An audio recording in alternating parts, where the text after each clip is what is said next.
Inés del Molino, directora de cuentas de Schroders. Inés, muy buenas. Muy buenos días.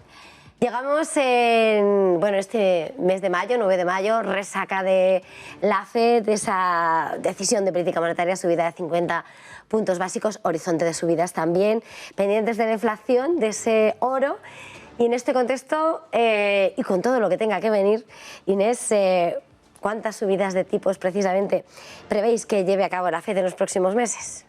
Bueno, pues acabamos de ser testigos, como dices, estamos todavía con la resaca, ¿no?, de la primera subida de 50 puntos básicos desde el 2000, que se dice pronto, pues que fueron hace 22 años, y nos parece que es importante que las autoridades monetarias se pongan manos a la obra para intentar que la inflación no se nos vaya de las manos. Nosotros, que normalmente en Schroders no solemos especificar cuántas subidas esperamos, ahora mismo ya estamos descontando, o sea, estamos esperando 6 subidas más por parte de la Reserva Federal. Esto nos vendría a dejar los tipos para el 2023 en torno al 2,25, 2,5, que sabemos que es más neutral de lo que el resto de agentes del mercado está descontando. Somos un poquito más neutrales porque se descuentan muchas más subidas, pero nosotros creemos que hay que tener también una justa medida para que ese control de la inflación no sea a costa de hacer descarrilar el crecimiento, que es un poco el miedo que todos tenemos delante, ¿no? Entonces, ¿creen que asistiremos, ¿no?, a un aterrizaje suave de la economía estadounidense, ya que se descarta? Ojalá.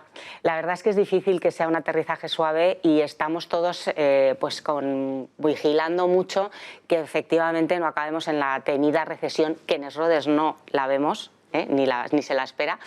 Pero es verdad que tenemos que tener en cuenta, por un lado, que la inflación se está haciendo cada vez más consolidada. Tenemos unos precios que ya de por sí están subiendo por el entorno, ¿no?, por la coyuntura económica, que son casi todos los precios energéticos, pues que tenemos otro montón de precios que no suelen moverse tanto por determinados eventos macroeconómicos y que lo que pueden hacer es derivar a una segunda ronda de inflación, que es la inflación salarial, que eso vuelve a provocar inflación de precios y entonces nos meteríamos en una espiral inflacionista muy difícil de manejar. Por lo tanto, ahí tenemos que tener controlar muy de cerca qué precios están subiendo, cuáles son los que sí se moderan cuando suben los tipos de interés y ver cómo se maneja eso. También tenemos que tener en cuenta que las subidas de tipos, la política monetaria, no es algo de un día para otro.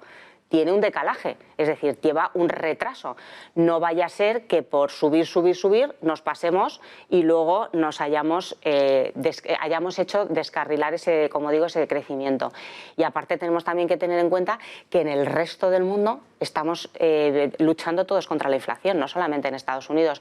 Así que ese aterrizaje suave es un papelón que tienen las autoridades monetarias por delante importantísimo para conseguir controlar la inflación, pero no a costa de sacrificar crecimiento. Y entre tanto, ¿cómo pueden los inversores, Inés, limitar el impacto de la inflación en sus carteras? Pues la verdad es que para los inversores no está siendo un año fácil, ¿eh? Es decir, que somos muy conscientes de que está siendo mucha incertidumbre, mucha volatilidad. También es cierto que en momentos históricos donde la volatilidad ha llegado a los límites que hemos tenido actualmente, en los 12 siguientes meses la bolsa americana ha dado rentabilidades en torno al 15%, es decir, que la volatilidad no es tan mala, pero es verdad que lo que hemos hecho ha sido mirar en la historia qué ha funcionado en un panorama macroeconómico como el que tenemos ahora mismo. Y la historia nos dice que los activos relacionados, la renta variable, suele funcionar mejor que el efectivo para cubrirnos de la inflación, es decir, nosotros no vemos la liquidez como una alternativa de inversión y lo que nosotros creemos es que dentro de la renta variable los activos más defensivos, el consumo básico, lo que no vamos a dejar de consumir por muy caro que se nos ponga, y además el sector inmobiliario tiene también un mecanismo de defensa porque puede trasladar parte de esa inflación. De manera que no nos olvidemos que siempre existen estrategias, que siempre existen activos. En la parte de renta fija, por ejemplo, tenemos los bonos ligados a inflación.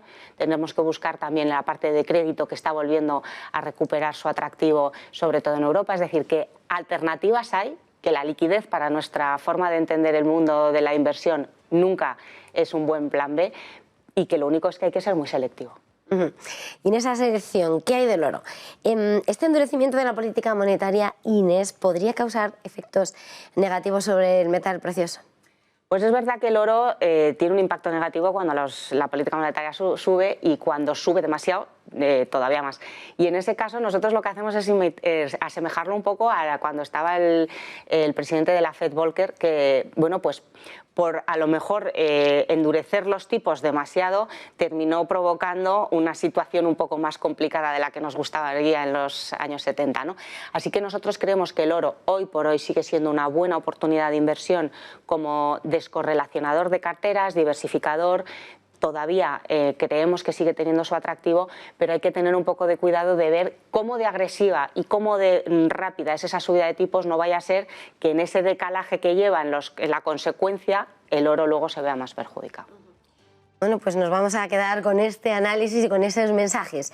Inés del Molino, directora de cuentas de Schroders, un placer que nos haya acompañado una vez más aquí en este plató de Business Connection en Negocios Televisión. Feliz jornada, feliz negocio, feliz semana. Muchísimas gracias, Eva.